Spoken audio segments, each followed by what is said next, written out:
Kekuatan yang cukup poin ini tidak membutuhkan Su Sueying dan tuannya Jin Longwang untuk memberitahu Xiao Yan bahwa Xiao Yan juga tahu bahwa apa yang telah dia derita di benua Doudi tidak ingin datang lagi, kalau begitu sudah beres. Su Sueying juga senang melihat keadaan ini, jika Xiao Yan bersikeras untuk memperdebatkan darah kaisar, maka perang pasti akan terjadi.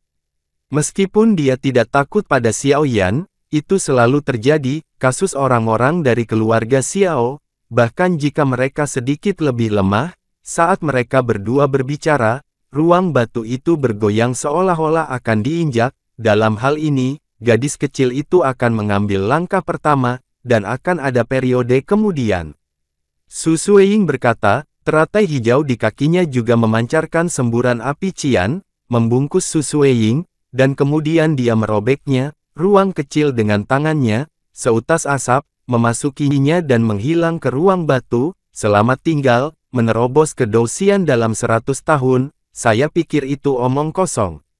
Saya secara alami akan menanggung hal itu untuk Anda, Su Sueying bergumam pada dirinya sendiri ketika dia memasuki celah ruang, namun, kata-kata ini didengarkan oleh Raja Naga Emas tanpa sepatah kata pun, dan kemudian diteruskan ke Xiao Yan apa adanya. Bagaimana dengan menyontek tenaga kerja dan modal? Xiao Yan juga geram saat mendengarnya. Xiao Yanzi, jangan khawatir, aku berkata bahwa kamu dapat mencapainya jika kamu bisa. Pada saat itu, wanita sombong ini harus memeriksamu kembali. Raja Naga Emas juga tertawa keras. Xiao Yan sedikit marah, dan kemudian dia tenang setelah berkultivasi. Senyum cerah muncul di wajahnya yang awalnya jelek, dan dia perlahan membuka mulutnya sambil menatap tempat Su Sueying menghilang. Karena kamu pikir aku tidak bisa mencapainya, maka aku akan menunjukkannya padamu. 30 tahun di Hedong dan 30 tahun di Heksi, jangan menggertak orang miskin, belum lagi 100 tahun, Tuan, ayo pergi juga. Karena darah kaisar telah diambil, reruntuhan akan runtuh. Xiao Yan juga melihat ruang yang akan runtuh, dan kemudian melambaikan telapak tangannya, banyak bahan obat berharga di dalamnya, kamar batu menerima cincin di jarinya. Yanzi kecil, kamu benar-benar meninggalkan barang berharga di sini. Raja Naga Emas juga tertawa dan memarahi. Mungkinkah, mendengar ini, Xiao Yan juga melihat sekeliling ke ruang batu yang kosong, dan kemudian mengalihkan pandangannya ke tempat di mana kerangka beku itu berada. Kerangka yang awalnya beku juga perlahan-lahan meleleh setelah Su Sueying pergi. Darah kaisar yang menyediakan energi diambil. Kerangka itu juga kehilangan vitalitasnya dan suram. Kekuatannya, itu benar, kerangka pria kuat yang sekuat puncak kaisar bintang 7 Dou juga akan sangat berguna di masa depan.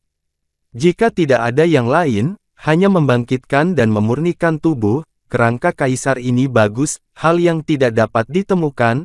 Ditambah dengan bahan tirani lainnya, jika pemurnian berhasil, kekuatannya juga menakutkan. Raja Naga Emas juga melihat kerangka lengkap putih giok dengan serius. Kebangkitan, mendengar kata-kata tuannya, Raja Naga Emas, Xiao Yan juga tertegun sejenak, lalu dia teringat sebuah peristiwa penting di benua Douqi. Sekarang aku hanyalah jiwa yang tersisa, dan bahkan dari sudut pandang tertentu, bahkan jiwa yang tersisa tidak sedikit pun.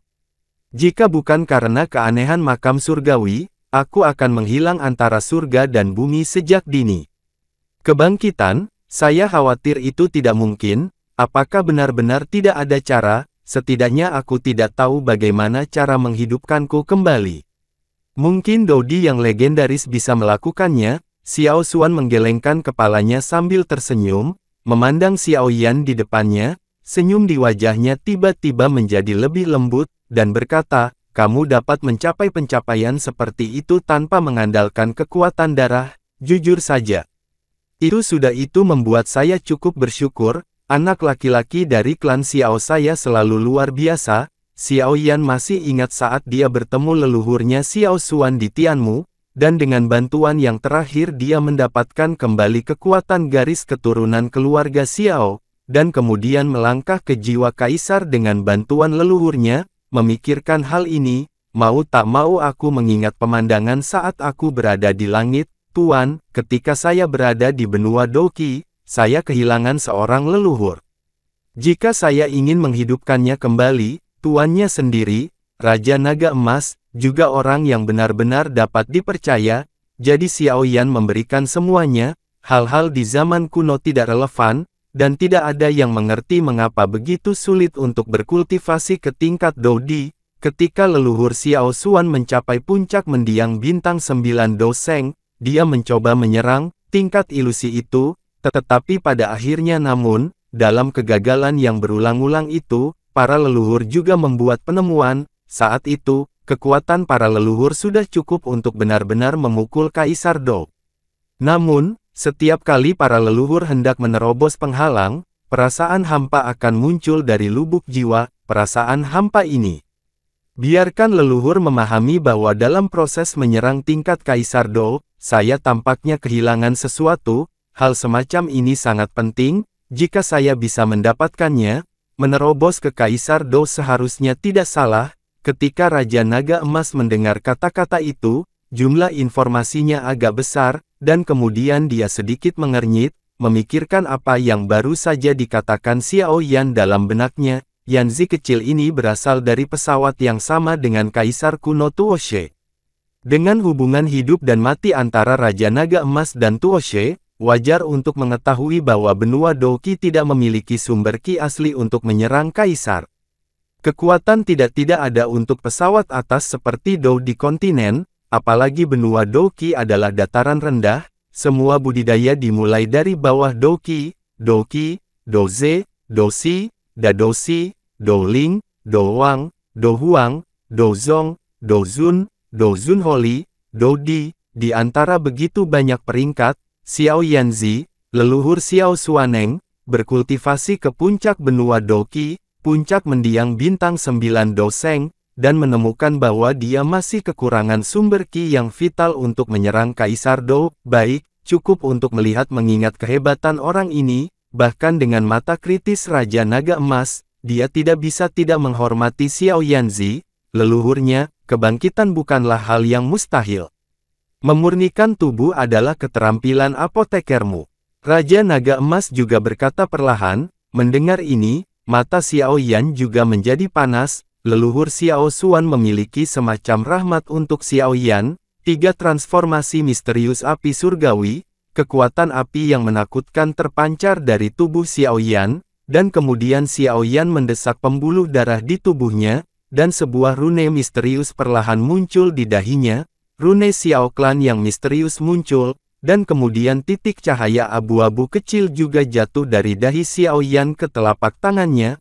Melihat jejak kehidupan ini, Xiao Yan juga menghela nafas lega, menundukkan kepalanya, dan melirik Raja Naga Emas yang melayang di depannya. Tanda kehidupan abu-abu ini sangat mengesankan. Sejak Xiao Yan berada di langit melihat tempat di mana Xiao Xuan menghilang, dia bergumam rendah, dan segera mengulurkan telapak tangannya, dengan lembut menghadap ke ruang kosong dengan pegangan, dan dengan cengkeraman telapak tangannya, titik cahaya abu-abu tak terlihat yang tidak dapat dilihat orang biasa sama sekali muncul di tangannya. Ini adalah jejak kehidupan Xiao Xuan. Jejak kehidupan semacam ini, hanya jiwa yang melangkah ke Kaisar. Hanya orang-orang kuat di alam dapat melihatnya, jika tidak, bahkan jika dia sendiri telah mencapai tahap akhir dari bintang 9 Doseng, dia tidak akan dapat merasakan keberadaan misterius dan misterius ini.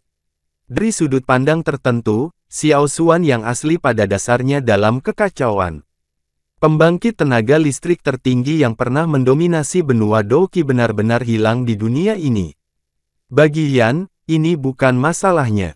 Jejak kehidupan ini mungkin bisa memberi Xiao Xuan kehidupan lagi, tetapi metode ini, bahkan Xiao Yan, yang jiwanya memasuki ranah Kaisar ketika dia berada di benua Douqi, tidak dapat melakukannya.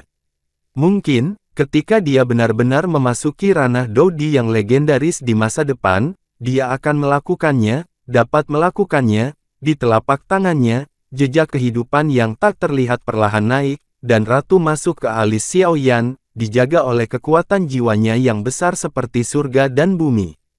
Mungkin, setelah waktu yang lama, pria ini memberikan segalanya untuk keluarga Xiao. Orang tua itu juga bisa muncul kembali di dunia, ini selalu menjadi semacam harapan, meskipun jauh, itu membuat hati orang terbakar, namun, meskipun Xiao Yan tidak memiliki kemampuan untuk menghidupkan kembali leluhur Xiao Xuan pada awalnya, tetapi sekarang Xiao Yan telah menembus belenggu Doudi, berhasil dipromosikan menjadi Doudi, dan kekuatan jiwanya juga meningkat. Saya percaya bahwa kebangkitan leluhur Xiao Xuan tidak akan menjadi omong kosong. Tuan, bahan apa yang Anda butuhkan untuk memurnikan tubuh di benua Doudi ini? Xiao Yan juga menemukan bahwa benua Doudi dan benua Douqi tidak biasa, jadi dia tiba-tiba teringat apa yang telah dia janjikan kepada leluhur Xiao Xuan, dan kemudian berkata langsung,